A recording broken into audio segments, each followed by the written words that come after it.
नमस्कार दोस्तों, कैसे हैं आप लोग। उम्मीद करते अच्छे होंगे। आज के इस स्पेशल वीडियो में मैं बात करने जा रहा हूँ एक बहुत ही स्पेशल आसन के बारे में, जिस आसन का नाम है पर्यंक आसन।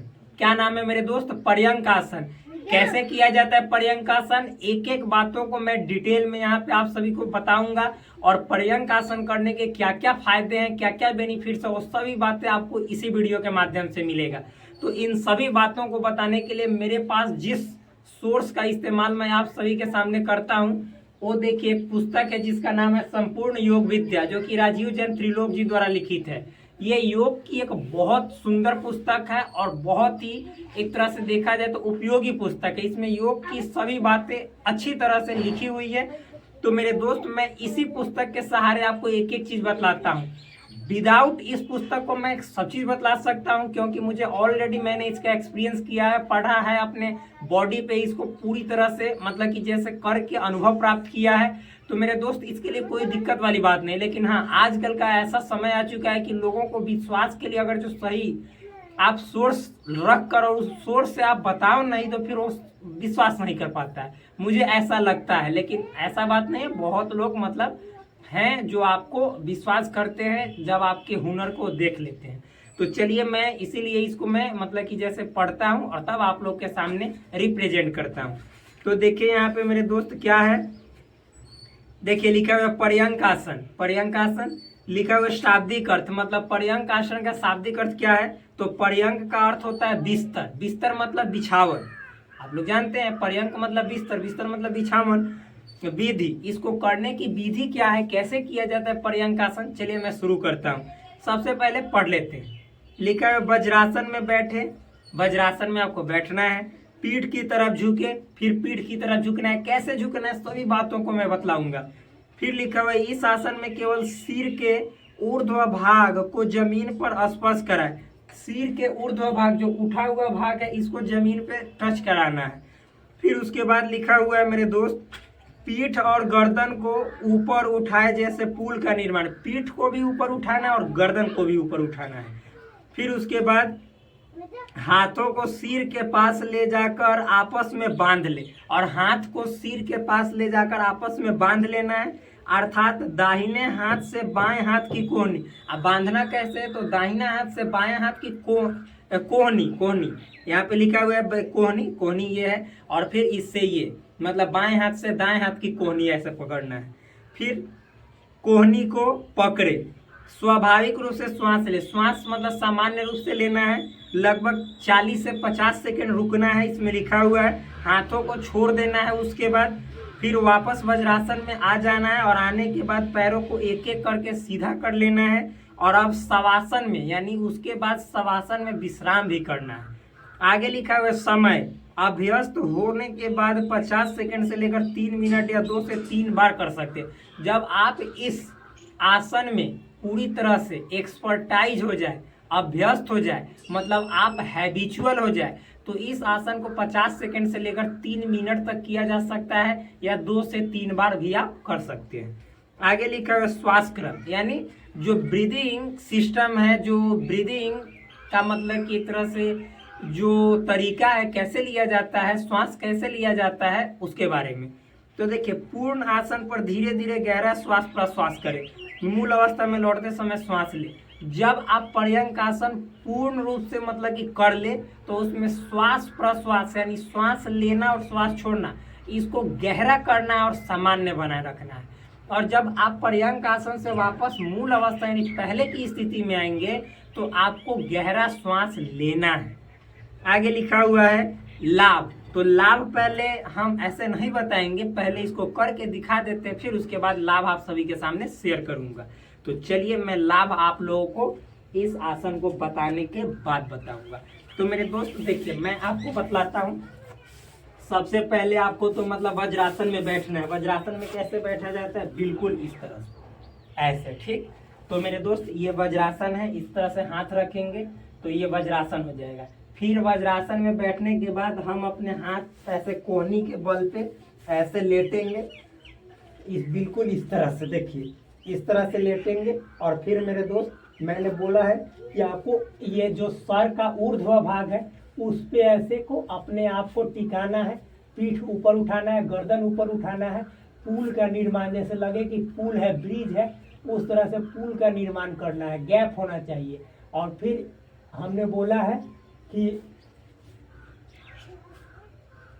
देखिए, हमने बोला है कि आपको इससे मतलब दाहिने हाथ से बाएं हाथ के कोहनी को पकड़ना है और फिर बाएं हाथ से दाहिने हाथ के कोहनी को, जैसे आपको पकड़ने में सहूलियत हो उसी तरह। और फिर मेरे दोस्त बिल्कुल आप ऐसे सर के पास टच करें और यहाँ पे ऐसे करें और फिर श्वास सामान्य गति से ले।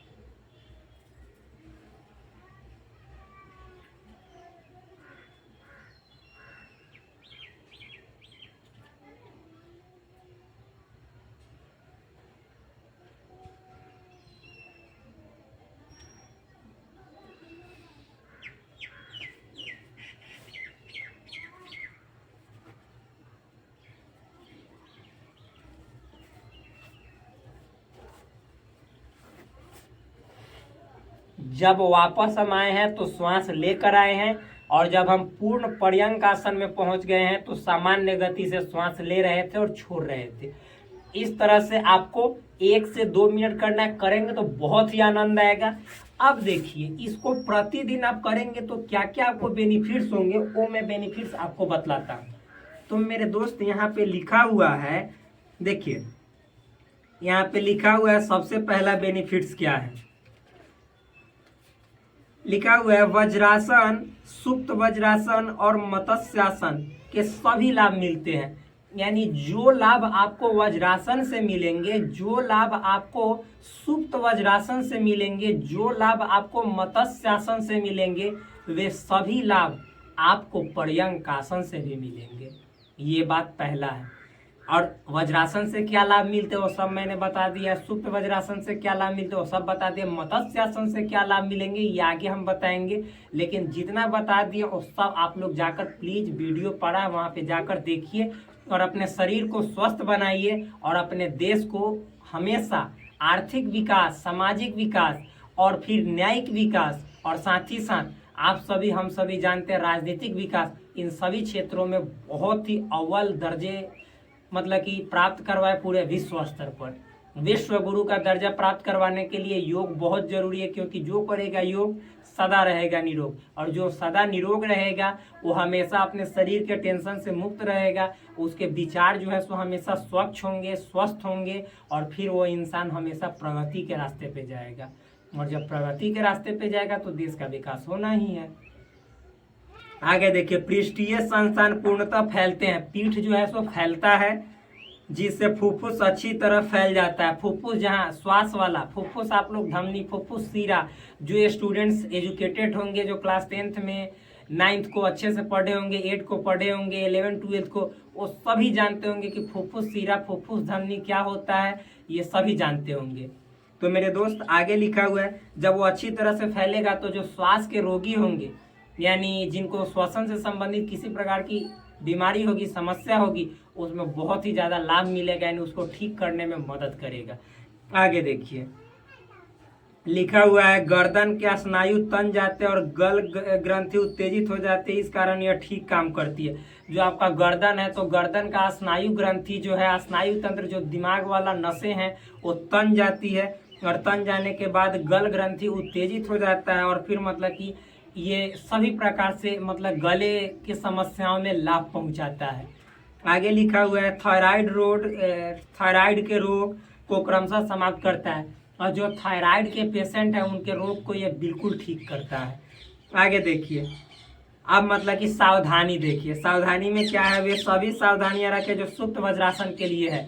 तो मैंने सुप्त वज्रासन में आपको क्या बताया था सावधानी, कि जिनको कमर में दर्द हो, घुटने में दर्द हो, फिर साथ ही साथ स्लीप डिस्क वाले हो, साइटिका वाले हो, उन सभी को ये आसन न करना चाहिए। करना चाहिए, धैर्य पूर्वक करना चाहिए, हिम्मत के साथ करना चाहिए, शांति पूर्वक करना चाहिए। आगे देखिए लिखा हुआ है मेरे दोस्त, आप देखिए, आप मतलब कि इसके बाद अब इसमें कुछ नहीं है। एक बात लिखा हुआ है कि एक मरण्य कंडिका नामक शास्त्र था जिसमें पद्मासन को पर्यंकासन कहा गया। यानी इस शास्त्र में जो पद्मासन है उसको पर्यंकासन के नाम से जाना गया है। कि कौन से शास्त्र?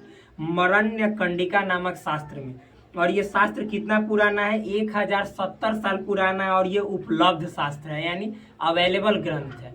तो इस तरह से मेरे दोस्त इतनी बातें आप लोगों को पर्यंक आसन के बारे में जानना बहुत जरूरी था। और इस तरह से हम सभी पर्यंक आसन को जानकर इसको कर और अपने शरीर को हमेशा स्वस्थ बनाए रखें।